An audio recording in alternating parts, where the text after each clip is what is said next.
Let's see if this mic. There we go. We'll try that. Hello and welcome to class. This is a Foundations of Martial Arts class where we will go over basic movements and positions that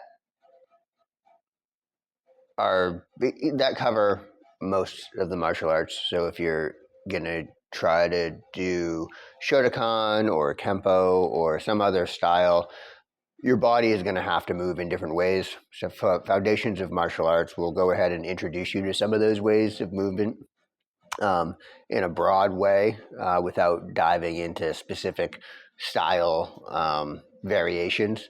Those types of specifics you can learn from specific schools. We have books here for reference. There are schools in the area that teach specific styles that we can certainly point you in those directions for. But this is a good foundational class.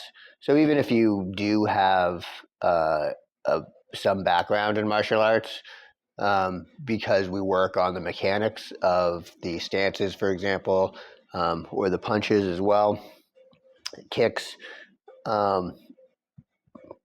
then there's value in this class, and that you can work on those foundations. I have a strong belief that the foundations are really where you gain a lot of strength in whatever craft that you're doing.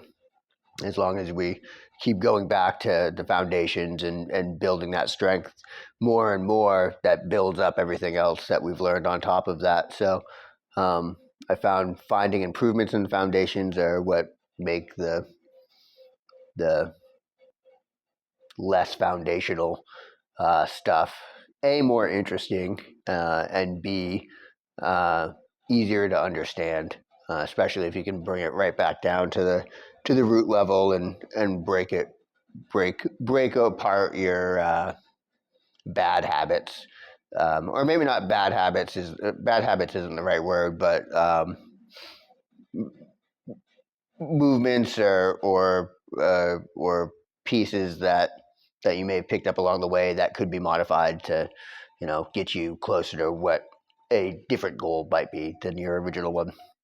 But anyway, point being, we look at the body mechanics and really focus on, where your positioning is supposed to be, or what you're looking for.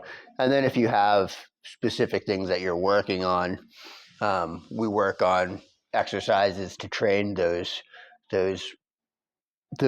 places where we might need training more. So you may be a very good puncher, but maybe your kicking is a little weak, in the sense of physically weak, and you want to get some more power at that. We can work on exercises that'll do that. Or maybe you have a lot of power, but you just can't get that kick out fast enough or whatever. So we can work on things like that as well within the confines of this class format.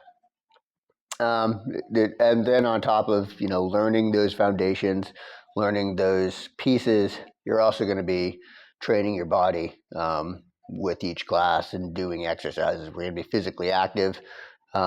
We're going to, whether we are warming up, whether we're doing drills, whether we're learning an application, we're going to be moving around, and there's going to be some activity, and we're going to be training our bodies to be able to do more than just these original foundational movements. I was going to say simple movements, but they're not simple movements if you've not done it. Compared to what other movements you might see, they're simple movements, yes, but compared to some movements that some people just don't do or haven't done, that's where that goes. So anyway, that's a quick introduction. Let's get into the class itself, just by warming up a little bit. So let's get on our feet and just start moving. I'm not sure. Well, that mic got buried, but hopefully that audio didn't get killed. I'm going to take off the sweatshirt, actually. I thought I needed it because it was a little colder, but it's warmed up. So, all right, let's start. Just jump around a bit.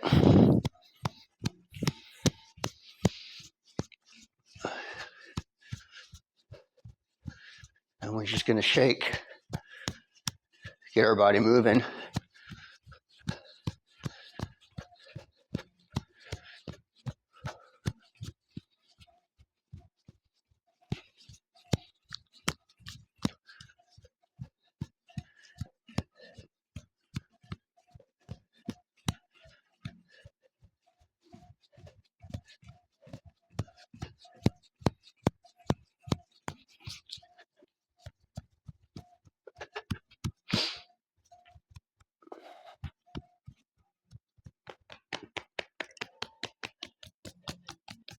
We're just going to hit our legs, the outside of the legs,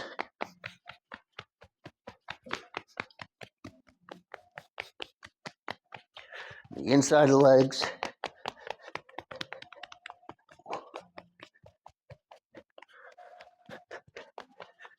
and then the back of the legs.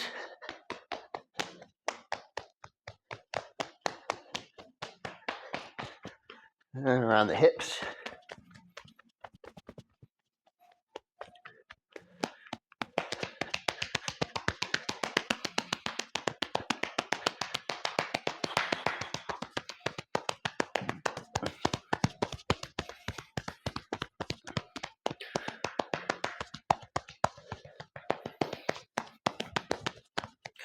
And then get the arms.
I'll stretch a little bit.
Whew.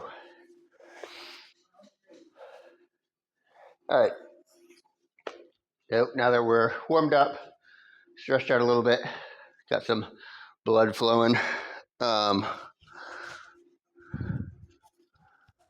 Let's adjust this again.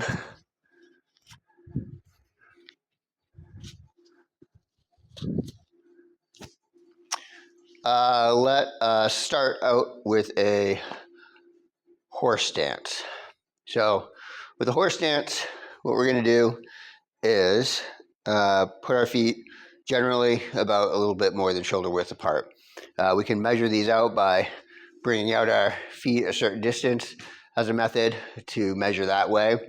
Or you can measure out from what's kind of naturally fits for you. We can have a wider horse stance or a narrower horse stance. And that typically depends on what style you're practicing, as the stances kind of have different purposes within the style. So one may be more foundational, to be, broad and stuck in place, while the other may be more to use from and direct power from or force from, more in front of you. But in any case, start with slightly shoulder width apart. It's going to be here about, and so you're coming down into what's comfortable and what feels comfortable to about where you'd be riding a horse. So that's where you can kind of imagine the name comes from, in the reference of there would be a horse between my legs here, and this would be simulating me sitting on that horse. So some things to point out as you get into your horse stance: your feet are going to be facing forward. So my toes are facing towards you as we're looking at this. My knees are going to be generally over my feet, as opposed to bent in or pushed way out, or being forced out, I should say, unnecessarily. The weight on your feet are going to, it's going to depend really on how wide you're going in your stance. So if we're coming out to a pretty high stance like this, I can we're looking more at like foundational strength here. So placing your weight onto the outside of your feet here is going to kind of brace you. Whoops. Is going to kind of brace you a little bit, and help you maintain that stance going through. Versus if I'm in a more narrow stance and I'm really kind of focusing on less of that foundation going outward, but more of that energy coming, down the side of the line. My energy is going to be focused going forward. Think of like in Wing Chun, for example, or Kung Fu. You've got your very narrow. It's not a horse stance, but you've got a very narrow stance that's directed that way. So as you imagine this, kind of that in between narrow stance. And the weight is, rather than pushing onto the outside of my feet here, what I'm going to do is just let my weight sit onto the balls of my feet and the heels of my feet. So it's kind of an even distribution where my knees at that point are just settling over the tops. Again, I'm not pushing out. I'm not bringing it in. I'm just letting my hips kind of rest naturally as if I'm sitting on that horse. And the final thing to note about this is my butt. I'm sitting into this. So I don't want to put any pressure on my back, on my lower back here. What I'm going to do is tuck my butt in.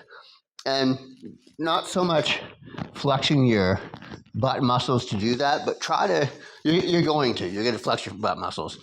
But try to, before you get into flexing your butt muscles, just focus on turning your pelvis forward. Bring your hips in and try to do that without flexing your butt muscles. If you've not tried to do something like that before, like really concentrating on a muscle movement, it can feel weird. It might seem weird, but just try it. And So yeah, as we sit on this, we're gonna bring our weight straight down, and again, our weight is going to be distributed straight down into the ground through the balls of our feet and the heels of our feet.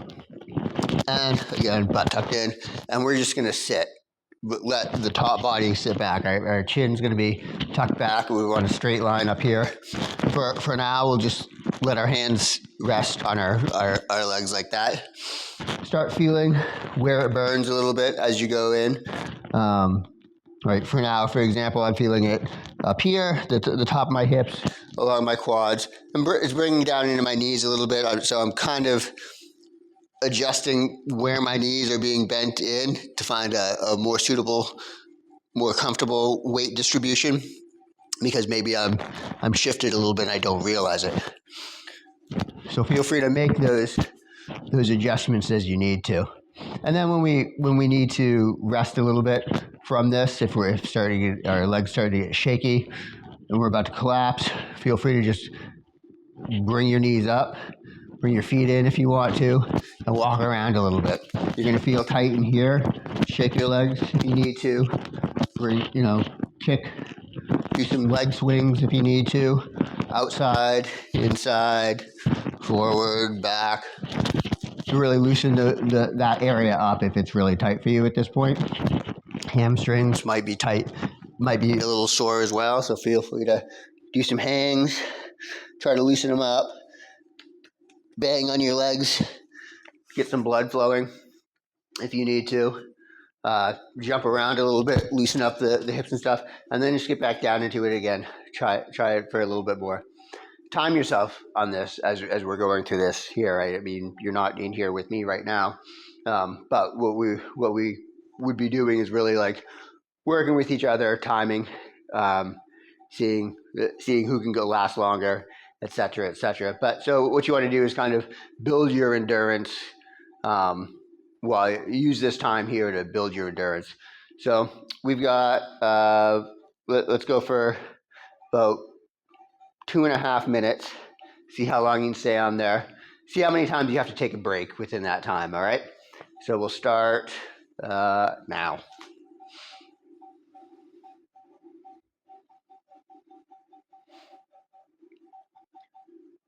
And while you're sitting in this horse stance, what I want you to do is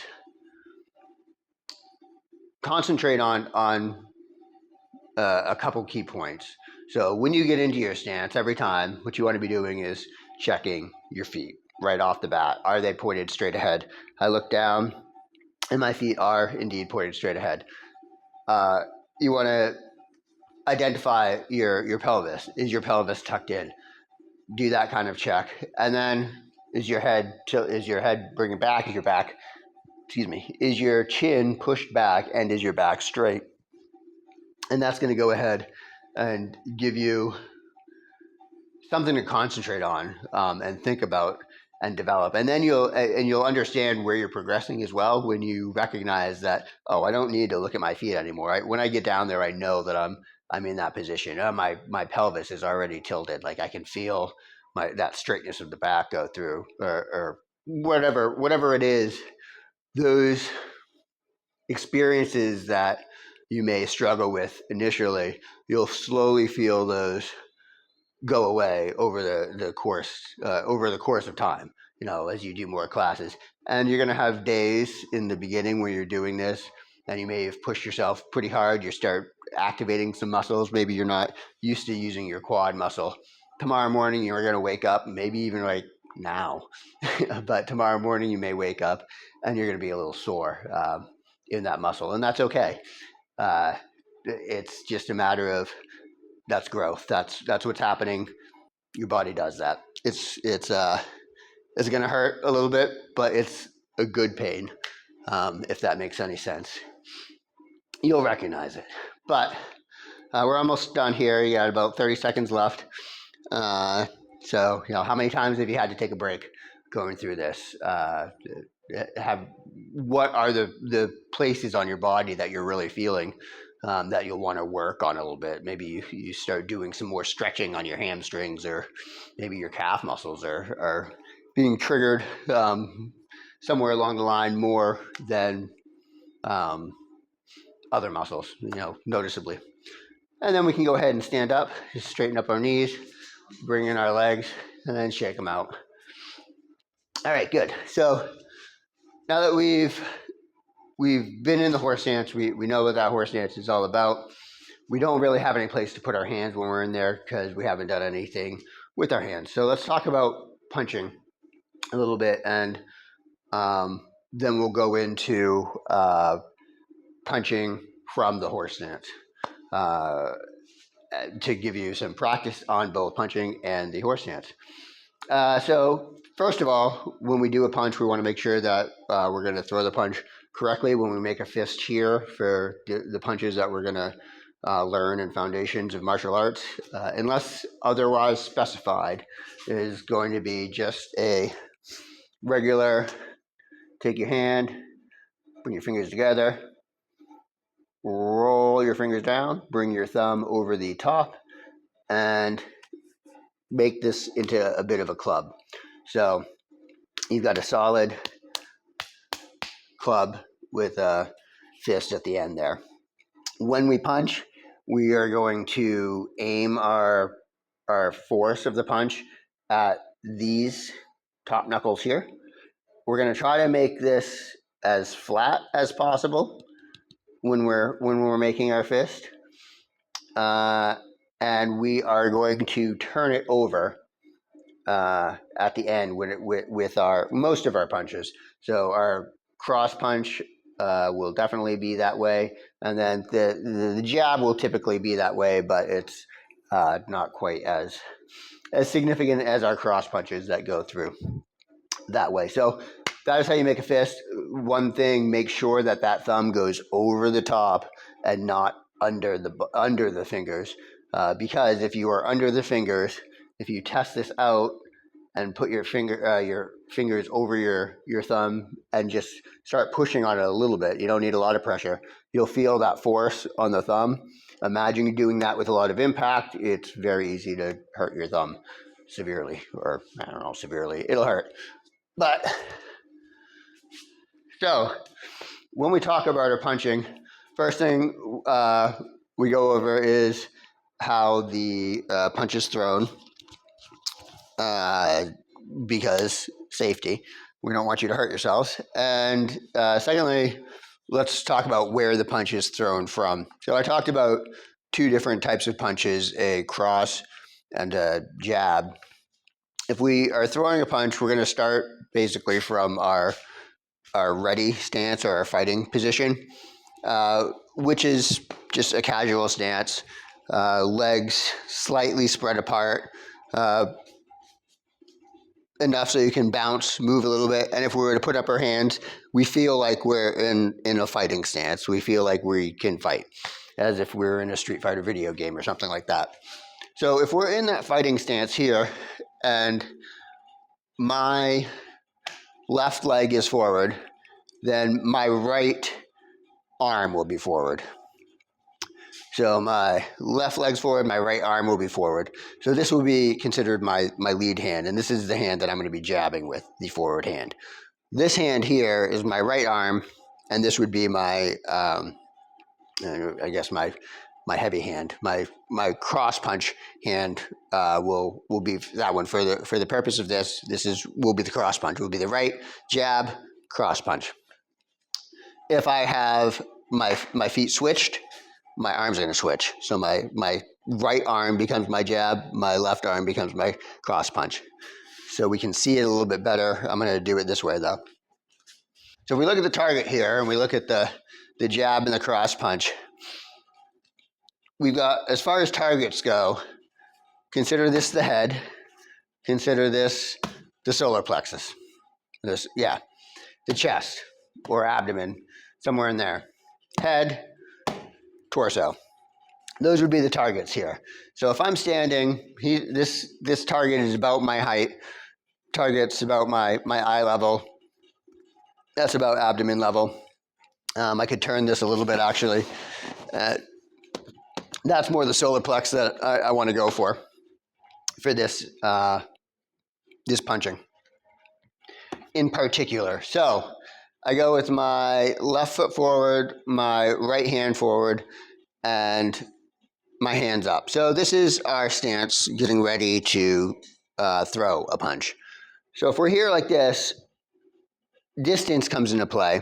We want to be able to touch that, obviously. So if I just put my hand arm up without doing anything, I can get so far. So at this point, my hands are extended, my fingers are extended. If I make a fist, it's not quite making it there.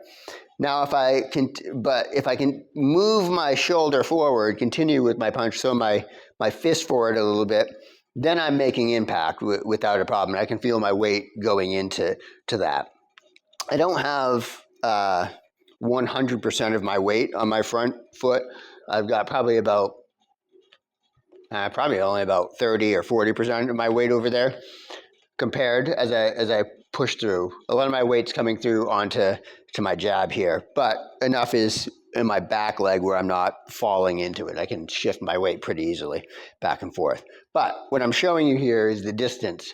We've got from there, here, that's the distance. I don't want to be any farther back because I'm not going to be able to hit the target.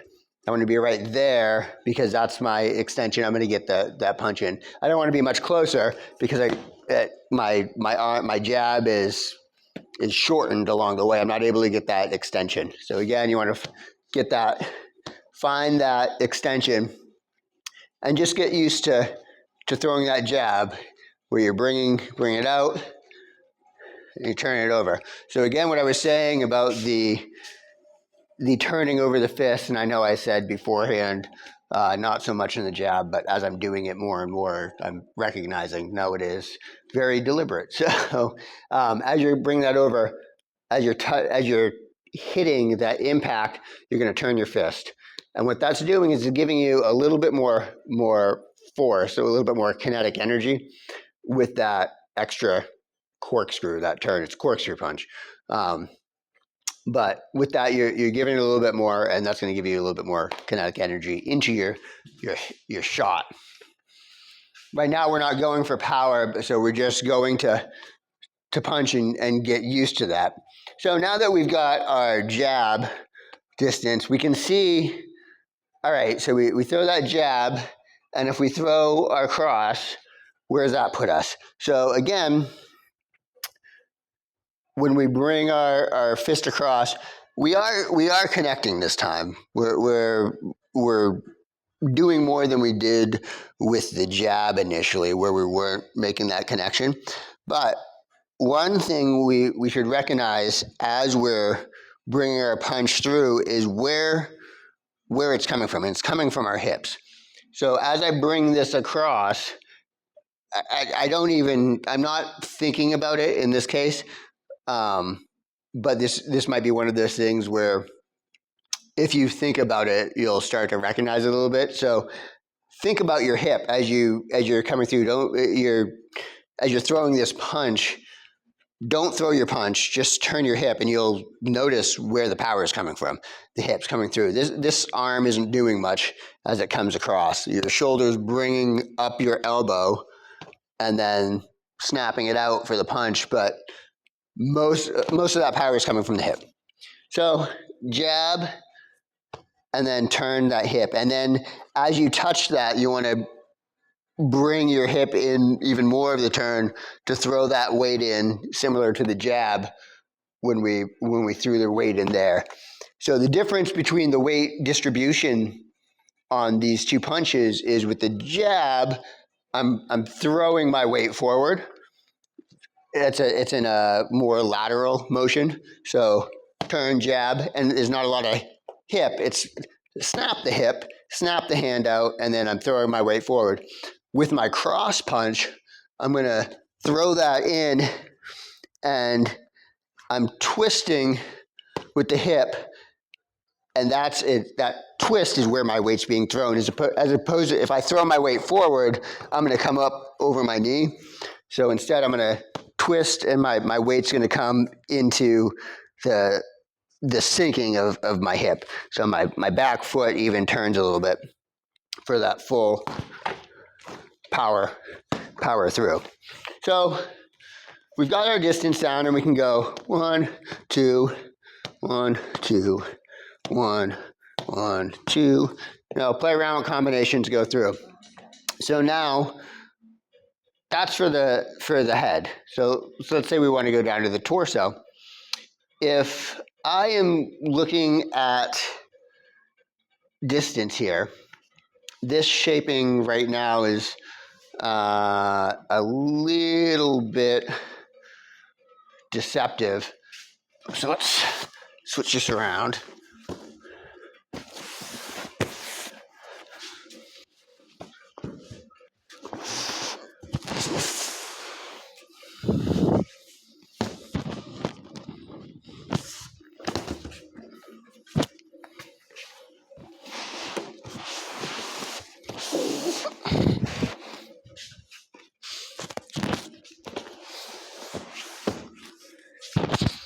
Oops. Wrong way.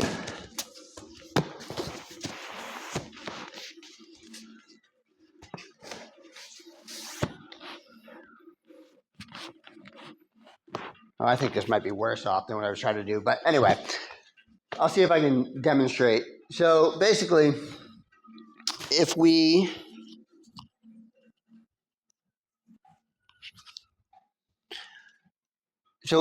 are going up high and then going down low, we're coming at a different angle. And so if I'm throwing a jab here, and that's my full extension, I want to jab the body. My full extension is not getting there. There hits, there does not hit. There hits, there does not hit. With the cross, the same thing. There hits, there does not hit. There hits, there does not hit. I grazed that one. I turned a little bit more into that one. But what we want to do then to compensate for that, and so that we'll be able to get the power, that same power that is we have coming out in front of us, as opposed to wasting some of that energy going down here. We're losing some of that energy. We've got to drop our knees. So we're going to bend our knees down low and then do our punches. And then we don't have to, we're at the same distance because we're on the same plane. Our shoulders have dropped down to the same plane. Now, if we want to bring it back up here, we can do that, drop our knees, and it doesn't change. And while you're down here, you're going to get a little bit more of a workout in your legs. So as you come down here, you know, let your legs work. Make sure you're still twisting your hips, driving into there, and then bring it up and then down. And you can change up the combinations as you go. But really what you want to focus on as you throw these, make sure that contact, you're bringing you're turning your fist over on both of those punches. And then when you're throwing that cross punch, you're making sure to turn your hips into that punch. Bring your foot turn, your knee drop down to give you a little extra power if you want to going through. So when you're doing this, as we're talking about power, we're going to start off and we're going to, on this white side here, we're going to work on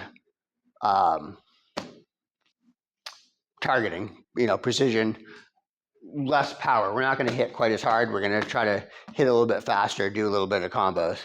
Then we'll come over here, take a break from that precision, and hit a little bit of power on the black side, where the padding's a little bit more sturdy and is meant to take that. So we'll go ahead and take a quick break, grab some water, use the bathroom, whatever you need to do, and then we'll come back.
All right, and so we're going to get into the punching drills. And we're going to start this off from on that white side, the light side. So we're going to just work targeting, go back and forth, do combos. We'll consider the punch numbers. So if you wanted to count this off in your head, or I'll call them off, I suppose. A jab will be 1, a cross will be 2. And we'll just do 1, 2 at the head for now. And then we'll go 1, 2 at the body afterwards. And then we'll get into switching, and that'll be more freeform. I'll let you go up and down, however you want to do that. So we'll get into our ready stance. And if we want to find our position, just put your hand out up to your target. And you don't need to really lean into it to get that jab. Just touch it so you've got a little bit of weight on it. And then when you actually throw the jab, you can put that extra into it, and it'll be fine. So that'll get you your position. You're in your ready stance. Again, your front knee is going to be bent a little bit. Your back knee is going to be bent a little bit. And you're just going to be kind of loose, hanging out there, hands up. Keep your hands in front of your face. When you bring your punches back, try to bring them back to your face. A good technique to do that I've found when I've been trying to keep my hands up in my face is to kind of do a boxing trick and just touch your cheeks with your knuckles. Not going to work for every situation, but for this situation, it works perfectly.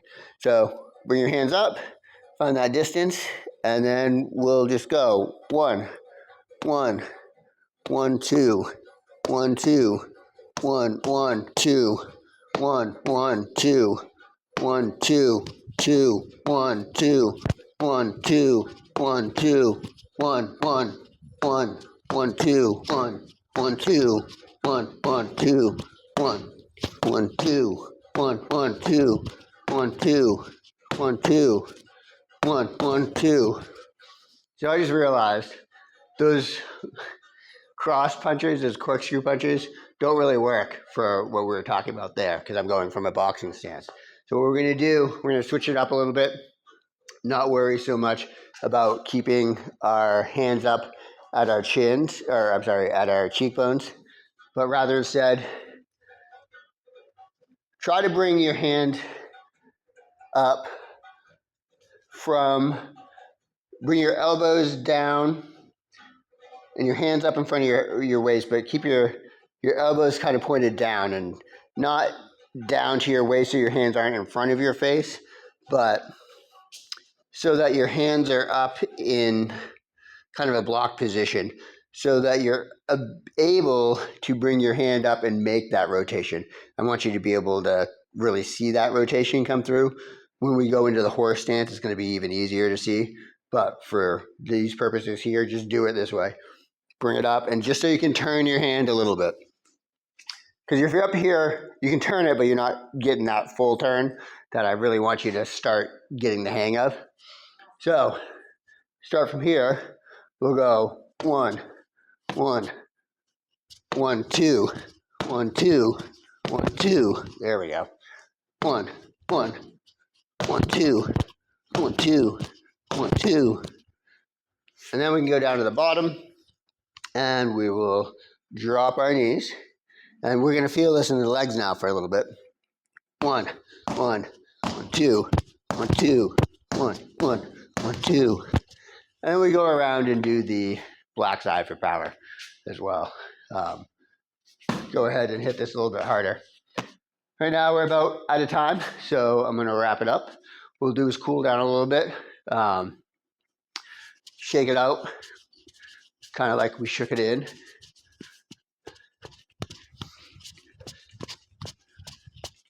Think about how your body's feeling. Your fists, your knuckles. Probably haven't punched many things, or maybe you haven't. Might be a new feeling for you.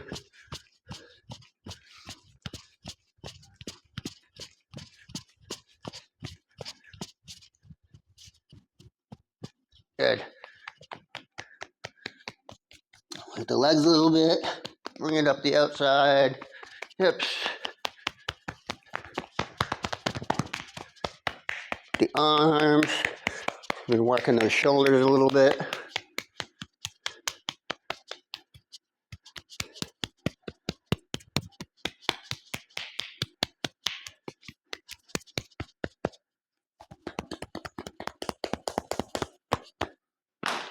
Good. All right. So from here, go ahead, practice on your own. Practice the horse stance, just getting down, sitting into it. Take some time whenever you can. Practice your ready stance, just getting quickly into it comfortably. Play around if you're waiting in line. Try not to threaten somebody next to you inadvertently, though. That might be bad. But yeah, do those things. And then next class, we'll go over bringing some power into it, especially from the horse stance. So we'll throw some punches from the horse stance, and then we'll get into the front stance as well. Yeah, and then throwing some punches and whatnot from there as well. So thank you for paying attention to this class, and enjoy your training.